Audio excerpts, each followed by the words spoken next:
Hello everyone. This is a lecture in the coordination chemistry lecture series, and in this lecture I'll start with a discussion on molecular orbital theory of coordination complexes. So far we had seen the crystal field theory and valence band theory of coordination complexes, but there are certain drawbacks from crystal field theory. The first thing is that crystal field theory considers purely electrostatic interaction. Now, when you consider purely electrostatic interaction, you are considering the the metal orbitals to be purely located on the metal, and all the electrons which are present in those metal d orbitals are purely localized on the metal. There are certain experimental evidences which say otherwise. What are those? We'll start with that. Then we'll see, because of those drawbacks, because of those experimental anomalies, molecular orbital theory was required. And in this particular lecture, I'll only discuss the sigma bonding in octahedral complexes explained by the molecular orbital theory. In the next lecture, I'll do the discussion of pi bonding in octahedral complexes and sigma bonding and pi bonding in square planar and tetrahedral complexes through molecular orbital theory. And we'll also see the questions in the next lecture. In this lecture, I'll only give the introductory theoretical explanation to molecular orbital theory in octahedral complexes, sigma bonding only. Okay. So the first drawback or the first experimental anomaly that was seen is known as the Nephloxetic effect.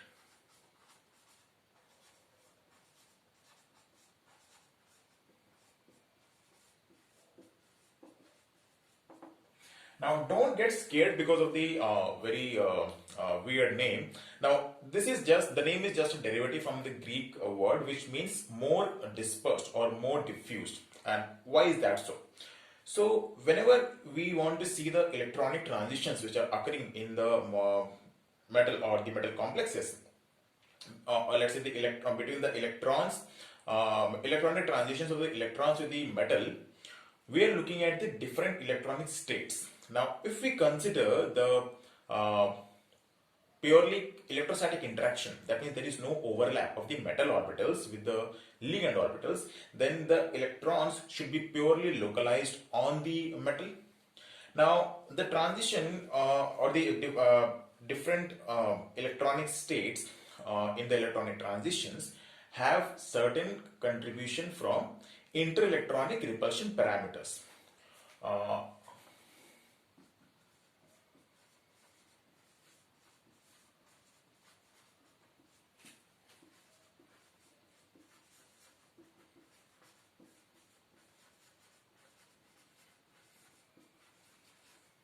These are also known as the Raka parameters.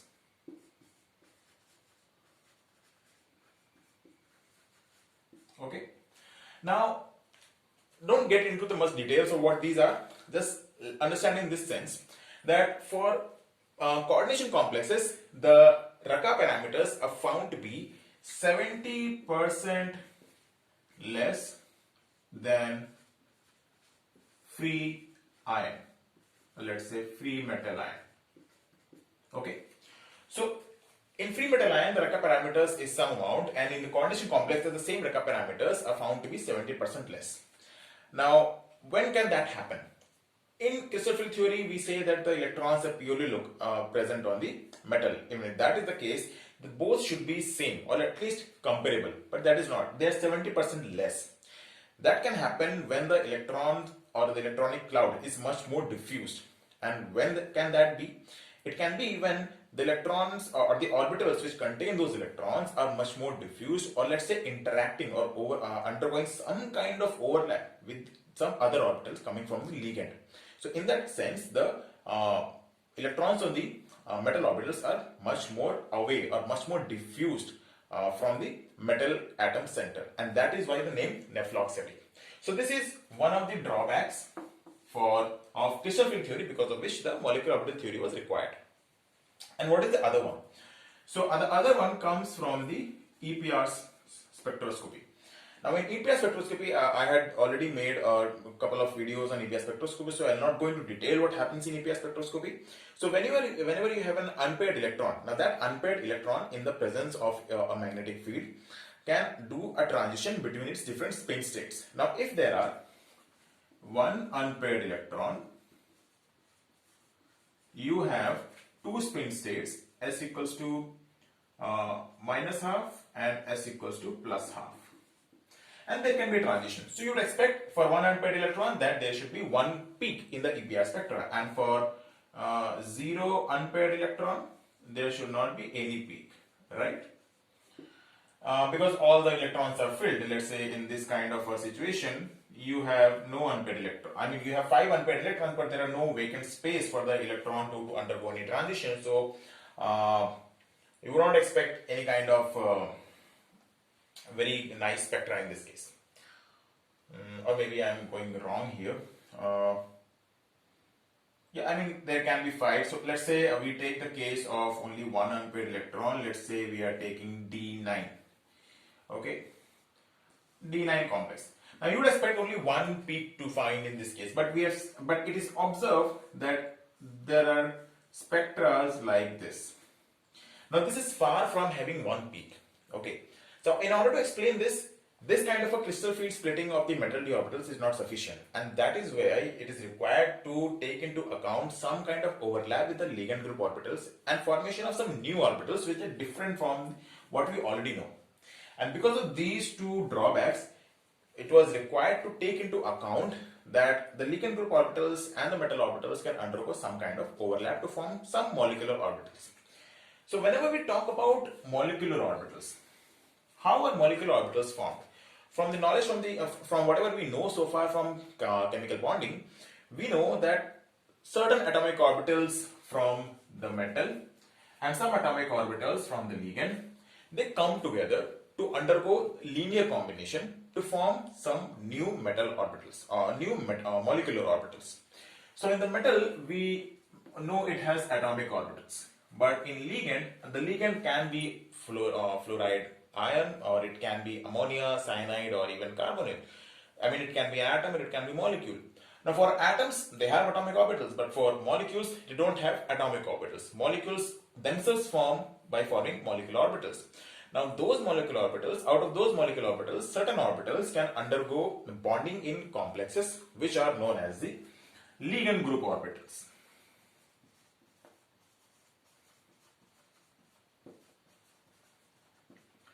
And how are these ligand group orbitals decided? So for any kind of linear combination, a very good effective linear combination to take place between two different atomic orbitals, there are 3 certain criteria. First of all, it should be symmetrically allowed. So they should be of the same symmetry. Second, they should have comparable energies. And third, good overlap should be there. Okay. Now, for the symmetrically allowed part, the ligand group orbitals should have the same symmetry which are present in the metal atomic orbitals. There we'll see what all symmetrical orbitals we need. Comparable energies, that is also required, so you cannot take those metallic orbitals or those ligand orbitals which are very different from each other in terms of energies for the overlap to occur. These are certain things we already know. Now on the metal, what all atomic orbitals do you have? You have 3s, 3p, and then you have 3d, you have 4s, 4p. Now 3s, 3p are very low in energy, and at the same time they are very contracted. They are not very much diffused, and for effective overlap to occur with another orbital from another molecule, the orbitals have to be little bit diffused. So they are less in energy, less diffused,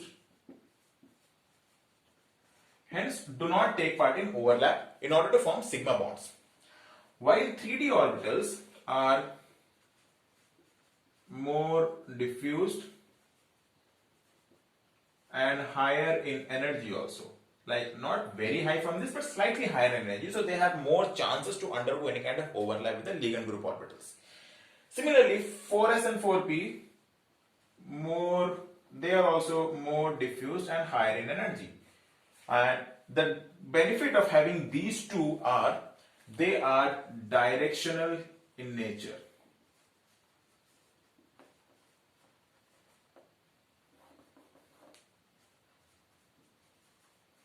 What do I mean by directional in nature? So if you look at 3d x square minus y square and 3d z square. So both of these orbitals are along the axis along the axis x, y, and z that we can think of in a metal atom. So they are directional, and for sigma bond to take place through linear combination, it is really good if the orbitals are directional. So they are directional, and both of them have T2G symmetry. Now 4s is spherical. Spherically symmetric. Now spherically symmetric orbitals can do sigma bonding with any orbital. So and the term symbol is A1G. And the last we have 4px, 4py and 4pz, all of which are also along the axis, and they have the symmetrical term symbol T1U. What are we remaining with? We are remaining with 3dxy, 3dyz and 3dzx. Now these are not along the axis, rather they are in between the axis or in the plane of the axis. That is why they don't directly involve in sigma bonding. In the next lecture we'll see that they involve in pi bonding, and they have symmetry T2G. So only these 6 orbitals can undergo sigma bonding with the ligands. In a regular octahedral complex, you have 6 different ligands. Let's say our octahedral complex is of the form Ml6. So 6 ligands, 6 orbitals from the metal. Now the ligand group orbitals must have symmetry T2G. Sorry, this will be Eg. My mistake. Eg, A1G, and T1U. So 6 atomic orbitals, 6 ligand group orbitals will be taken from the ligands, which will have these symmetric term symbols, and they will undergo linear combination. Now we'll see that what kind of linear combination is taking place in terms of the wave functions, in terms of their orbitals when we look at the diagrams, and then we'll see the conventional molecular orbital diagram that we know for octahedral complex.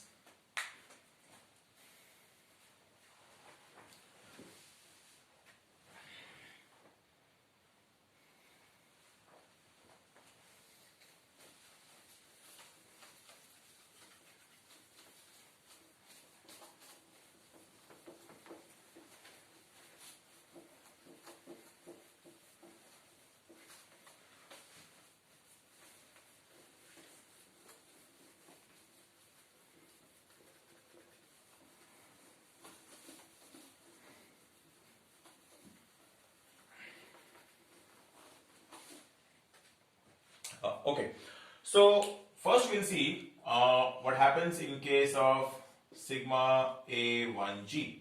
So in sigma A1G, you have phi s is essentially the 4s of the metal, and then you have 6 ligand group orbitals having symmetry A1G. So that is sigma x, sigma minus x, sigma y, sigma minus y, sigma z, sigma minus z. Now if you want to look at it, how the diagrams of how the orbitals look like.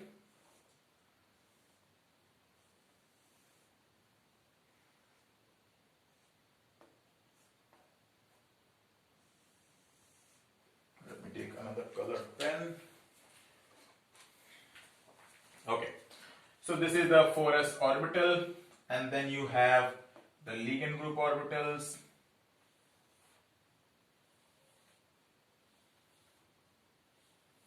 approaching the 4s orbital from all of the sides. Okay, this is the case for linear combination in the A1G orbitals. Next, let us take a look at let's say T2G. Now, okay, let's not take a look at T2G, rather EG. So EG will have phi 3d x square minus y square plus 1 upon, should be 2 sigma x plus sigma minus x minus sigma y minus sigma minus y. Okay, how will the diagram look like? So there is a very good correlation between the signs and the diagram. So okay, so this was x, y, z. So in this case, you will have this orbital, you will have this orbital. What are the signs of the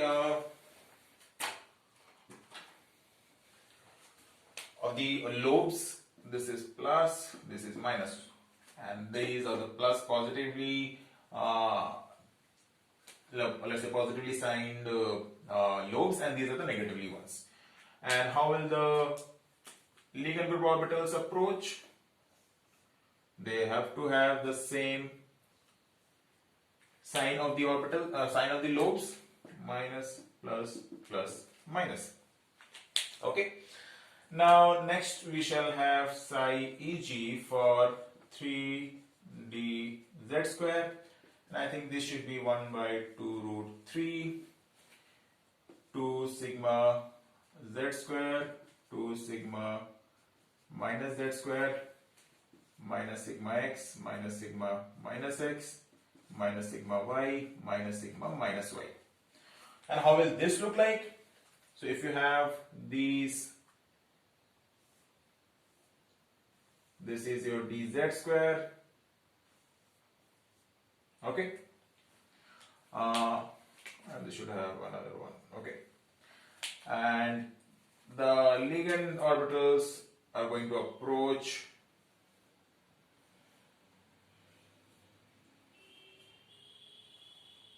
this should be plus, these are minus, this should be plus, these are minus. I'll just re-verify this diagram once, okay, before you proceed further.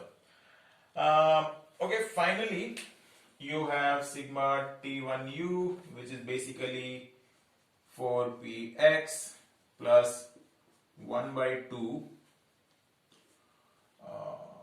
okay, this will be 1 by root 2 sigma x minus sigma minus x. I'll write one more here, T1U for for 4py.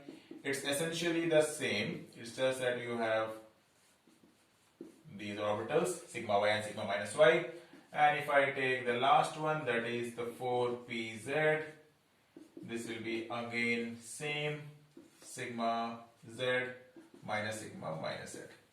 How does it look like? I'll draw only for one.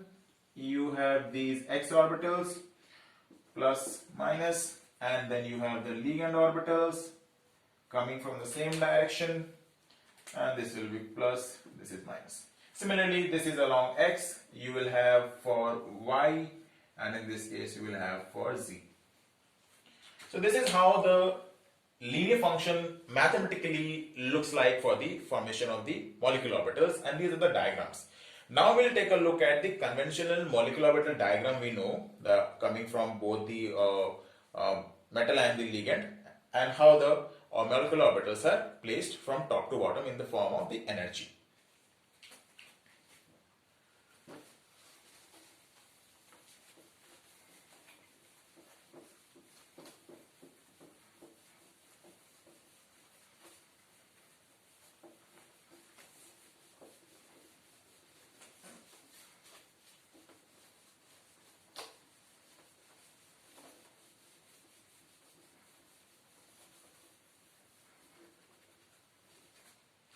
Okay, so what do we have?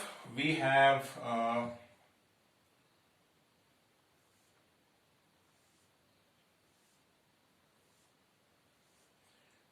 five d orbitals, Eg and T2g. We have one A1g orbital, and we have three T1u orbitals on the metal. Similarly, we will have 6 ligand group orbitals. Together they have symmetry A1g, Eg and T1u. That's what we know. Now, the first sigma bonding having the lowest energy molecular orbital will be from A1G, and there will be similar contribution from here. So this is your sigma A1G orbital. Next will be T1U, or let's say a little slightly higher in energy.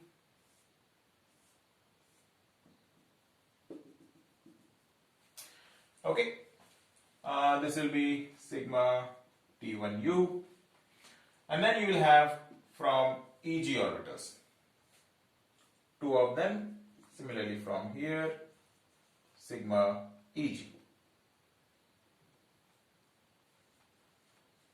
Okay, so you can remember this order in the sense that in the ligand, so we know that in bonding molecular orbitals, the ligand will have more contribution because the ligand atomic orbital ligand group orbitals are lower in energy, and hence than the metal orbitals, and hence the bonding molecular orbitals will have more contribution or more character of the ligands, right? So the order will be same as it is found in the ligand group orbitals or in the orbitals of the ligand.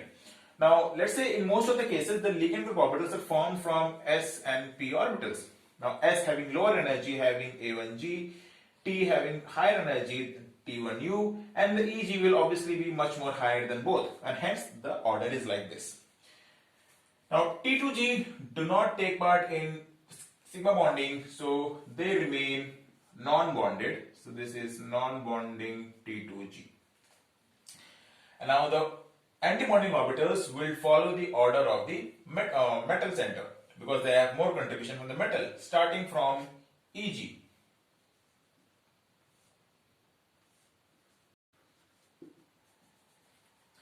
Then you will have A1G. So this will be sigma star EG, this will be sigma star A1G, and finally sigma star T1U. Okay. Now, when we discuss crystal field theory, we were more interested in looking at the crystal field splitting energy, or something called delta O. Now in this case, the delta O is actually the splitting of this. Non-bonding T2G star and sigma bond, anti-bonding sigma star EG. Now you may ask why it is not this one. This is because this EG has more contribution from the ligand rather than from the metal. But if you want to see the crystal field splitting that is occurring in the metal d orbitals, then you have to take this EG anti-bonding orbital which have more contribution from the metal and not this one, and hence this is the splitting which is occurring. Okay, now we want to see high spin and low spin complexes. Now high spin, okay, so how do you fill the electrons? 6 ligands will give you 12 electrons, all of which will occupy these. So these are always filled. Metal d orbitals are partially filled or empty. So whatever spin is being generated, whatever spin the complex has, comes from the filling of these orbitals. Now let's say you have whatever electrons, let's say you have 2 or 3 electrons, you will fill like them, like this. You have 3 unpaired electrons, and filling from here will so you can consider this to be exactly what you had seen in the crystal field splitting, and whatever high spin and low spin complexes you got here should be present here also. Also, the number of unpaired electrons will give the magnetic behavior, and the transition which is occurring in this will give you the electronic spectra, which we'll see in the organ diagram in the coming lectures. So I think this is all I wanted to discuss in this particular lecture. I wanted to give you a brief theoretical explanation of the molecular orbital approach to octahedral complex, specifically for sigma bonding. In the next lecture, I'll discuss the pi bonding in octahedral complexes, both sigma and pi in square planar and sigma and pi in tetrahedral complexes, and then we'll start with the questions that have come in NET, GATE and TIFR from these sections.